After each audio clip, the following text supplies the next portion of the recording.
Hi, my name is Rick McCawley and welcome to Photo Essay. Today with us on the show is Flip Schulke, a pretty outstanding photojournalist with quite a history. Flip, how long have you actually been in photojournalism? Well, I came to Miami in 1952 to teach at the University of Miami, and I taught 1 year photojournalism.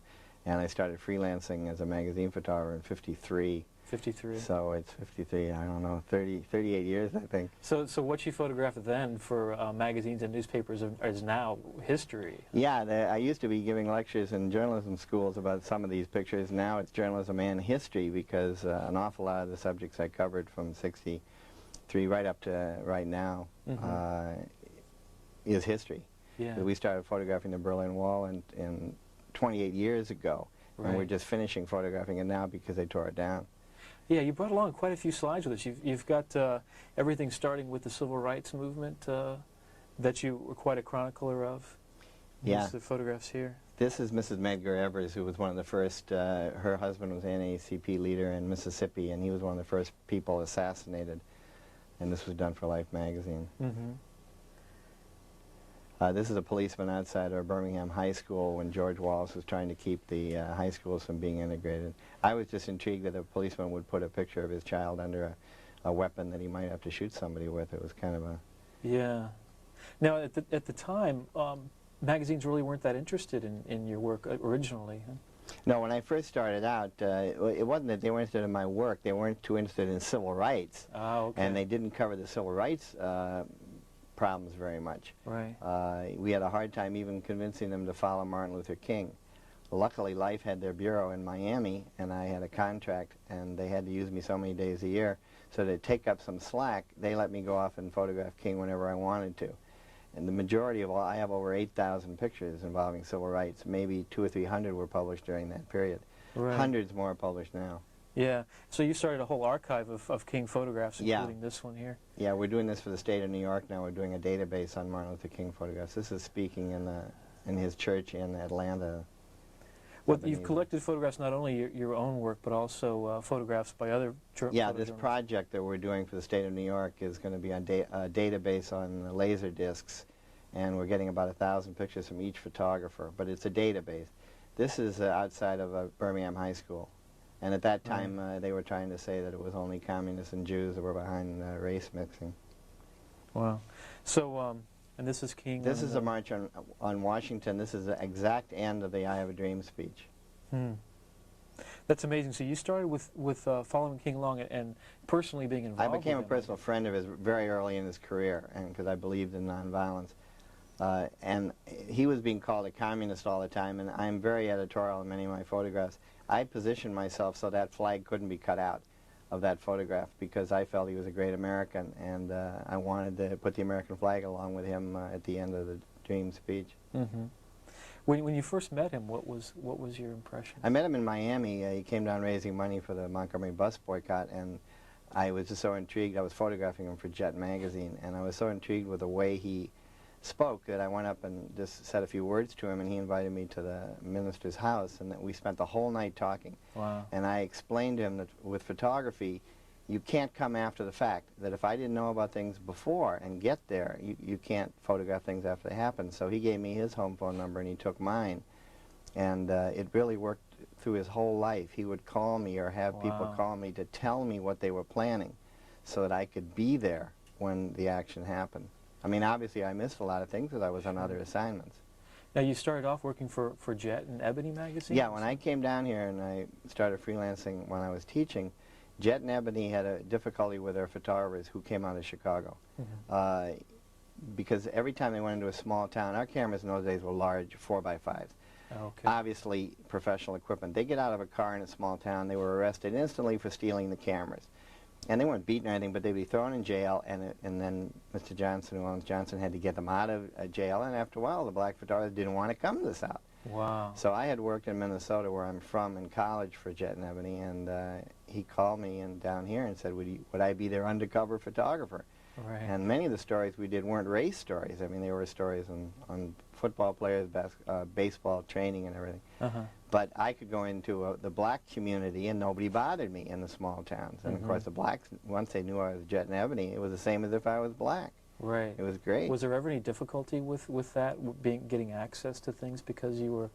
Never. But we had other But press for the cards. black photographers, it was Because of their impossible. color. I mean, they wouldn't listen to them. Mm. And the other thing is we had a press card made up for Friends magazine, which actually used to belong to General Motors. It was just an advertisement magazine. But everybody looking at, the police looking at this press card saying Friends, they thought it was with the Quakers. So we'd show that to the police in a southern Mississippi or Alabama community, and then right away in the black community we'd show the ebony press card. Right. Did Life pick up your pictures initially, or was it just ebony? No, actually I suggested the first story I ever did for Life, which was the Speaking of Pictures, which I think we're going to look at a little bit later. It's an underwater let's take a look water at the. scheme. This is George Wallace, the day that Huntsville defied him, and they integrated their schools, because Huntsville was a very advanced town, being that Marshall Space Flight Center is there. I was assigned by Life to photograph him, and the funny thing is that he kicked the reporter out of the room and let me stay the whole day, because they all figure the photographers don't even hear or anything. So I would have to go to the bathroom very often, and I would debrief to the reporters. So we got a whole day of unbelievable talk, including graft and everything else. Yeah. This was the only Life cover that was ever done on Martin Luther King, and this was at Selma. A minister was killed, beaten to death. And this was my last cover in Life, no, my next to last cover in Life magazine. This was at the funeral. And this is a book that came out a year and a half ago in England, and this won the award in England for the best educational book of 1988. So how many books have you actually written on the subject of? I've written 2 with a co-writer, Penelope McPhee, who also is a producer for Channel 2 in Miami, the PBS station. And then she does the writing, and I did a lot of the research, and then I illustrate. And the English book was written by an English writer, and I illustrated the whole book for them. Yeah. That book you just saw. So then your photographs appear. There's 6 books altogether on King. Right. Okay.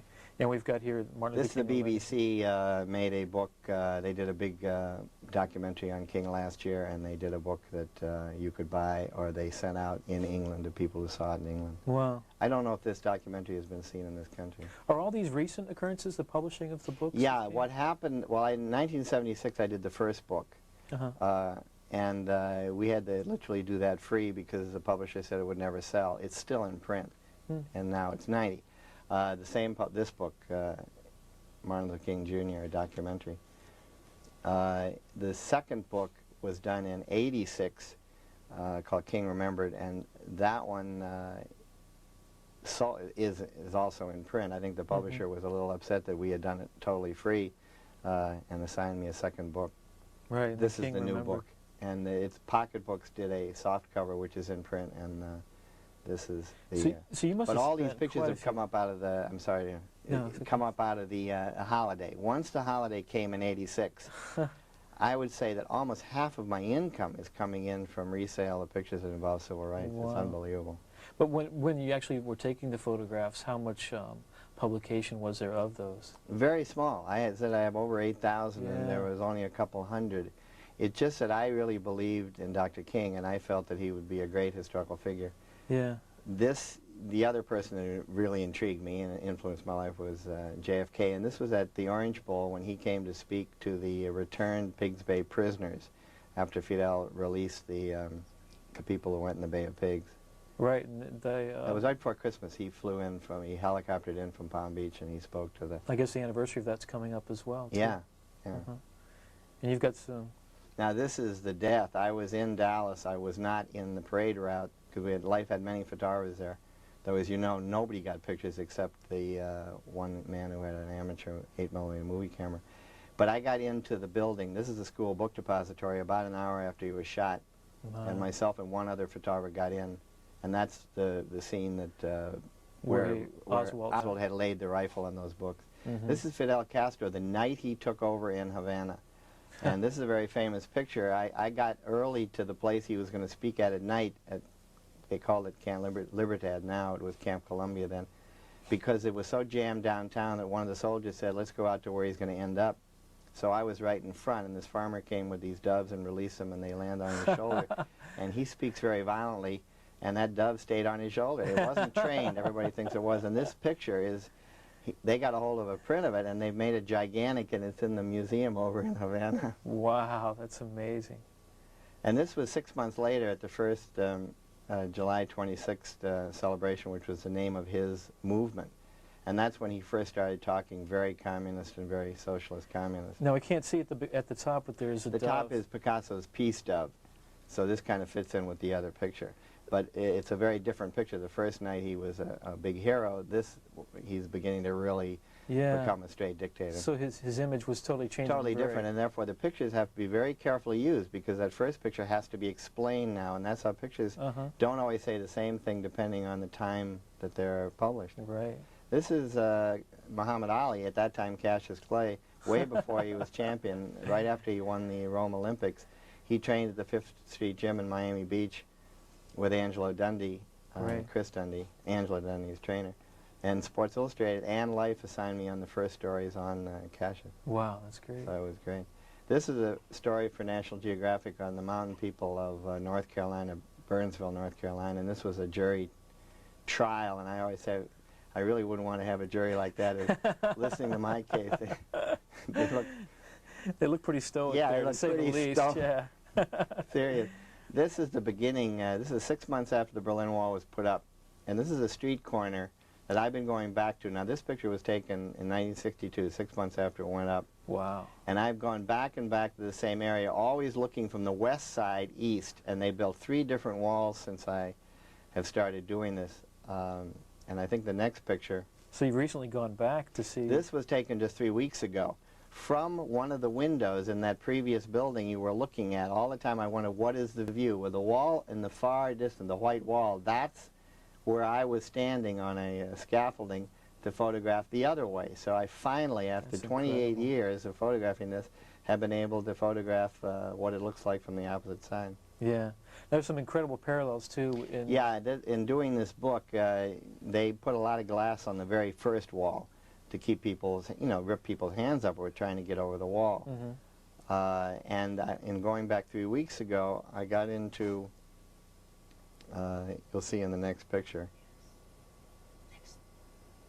This is from '62. This is a guard tower. I got into a guard tower, and we can go to the next one. This is 3 weeks ago in one of the new guard towers, and the East Germans had gotten inside and broken all the windows, and such a parallel of the glass that broke hands kept people from going across the wall, and now they've busted the wall in these guard towers that were very sophisticated now. They had automatic machine guns, they had dogs, unbelievable to try to keep people from getting across the wall. Now, you actually brought back some artifacts from yeah, too. I had a lot of fun bashing up the wall. And I got some nice big pieces and give them to friends. I don't sell any of it. Right. The barbed wire and the electric insulator is from the electric fence, and that was given to me by an East German soldier just 3 weeks ago. They cut out a bunch of the barbed wire, and they gave the barbed wire to me as a souvenir. Now, are you originally of German descent too? Yeah, Schulke is a German name, and it's my grandfather's hometown is Bromberg, which now is in Poland. It's about 30, 40 kilometers over the border. And I'm doing another book this summer on the changes in East Germany, Poland, Hungary, and Czechoslovakia, all of which I had visited in the 60s. Right. But I've never been to my grandfather's hometown because they wouldn't permit a Westerner to go there. It was so near the border. And so I have a Polish photographer friend, and we're both going to go there because that town wasn't damaged during World War II. And it's going to be interesting seeing my grandfather's birthplace. You were born in the States? No, I was born in a town in Minnesota called New Ulm, N-E-W-U-L-M, and it's after Ulm, Germany. And it's interesting, in the AAA magazine this week, May-June issue, they have Seeing America in Foreign Countries, and I just looked at it yesterday, and they have 5 places, one of which is my hometown. I was kind of amazed because they have it along with Chinatown in San Francisco. Times have really changed. Yeah, it's pretty amazing. But the whole town is German descent. Everybody there is German descent. Yeah. Now, how do you compare, you photographed the civil rights movement and now Germany? Well, it kind of, I was very influenced by Martin Luther King, and the change can come nonviolently. It's a lot of times it is violent, but the eastern changes, all the eastern countries except for Romania with Ceausescu, who's an insane dictator, It has been totally nonviolent. And my whole career is really that way. I'm not a hard action news photographer. When I'm in wars, when I'm in dangerous situations, I tend to photograph what's happening with the people more than I am the actual firing that goes back and forth between the soldiers. I'd rather show the suffering that goes on. Yeah. And it's the same now in East Germany. It's amazing to talk to these young people about how much they enjoy freedom. And their first thing is, it's not that I want blue jeans, I enjoy talking to you. Yeah. Now this again is back in '62. The East Germans permitted children to come near the wall on their side to make you think that anybody could. But literally only children could, and they were very glum. I mean, they were literally forced to go play by the wall. That's incredible. So when I went back 3 weeks ago, or it's 4 weeks ago now, the elections, the 18th of March, and you'll see in the next picture. Yeah. This is a little girl who was in this death strip that they had made, and at this point they had a wall on your right, they had another wall on the left that kept their people away. The East Germany's on the left, East Berlin. And she was playing on the inside because her and a group of other children had broken holes. I think you'll see in the next. Yeah. They'd broken their own holes with a pipe. When I was there, this young man, he was about 12, was bashing big holes in the wall. Now, the wall on the East German side was very poorly made, and it could easily be broken. It wasn't like the wall on the West side. But, and they were even doing graffiti. And previous to this, I always had to stay a few hundred yards away. I could never get close to the wall on the east side before, and it was always pure white. Nobody was allowed close to it. So now everybody's painting it and... Yeah, and bashing it up, and the kids are playing in there. That's incredible. And this is one of the East German border guards who invited me up in to be with them for a whole day. And this was still against the rules 4 weeks ago because the old government was still in power. Last week, the new government that was elected took over.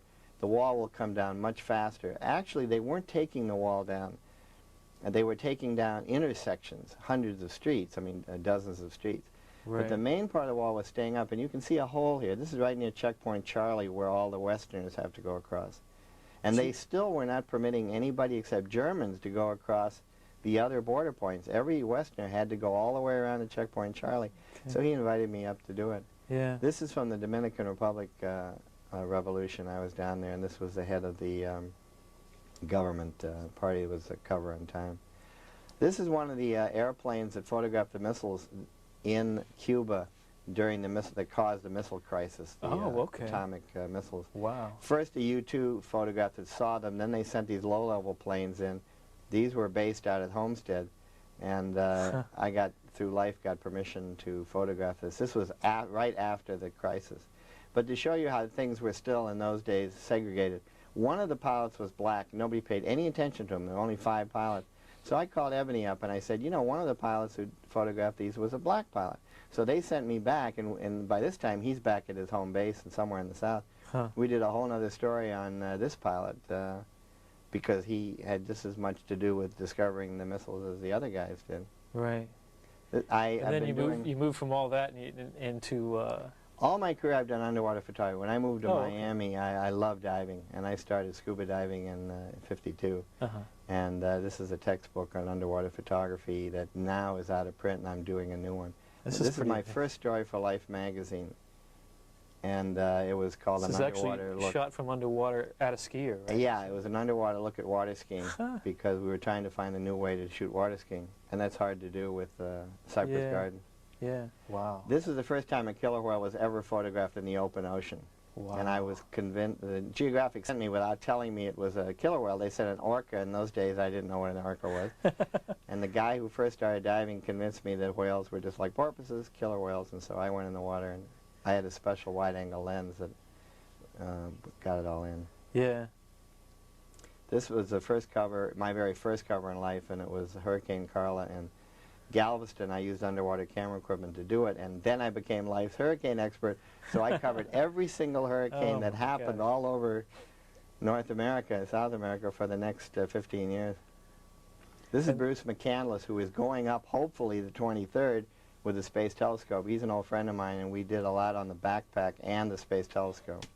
So you've started a whole series also of astronaut program. Yeah, I'm sorry to talk over you. No. I've been shooting astronauts since since Mercury, since Shepard went up. Oh, okay. I have the whole space program. The whole history. That's incredible. And this was for the Challenger Center. It was an ad. this was a cover actually from Life magazine of Space Camp.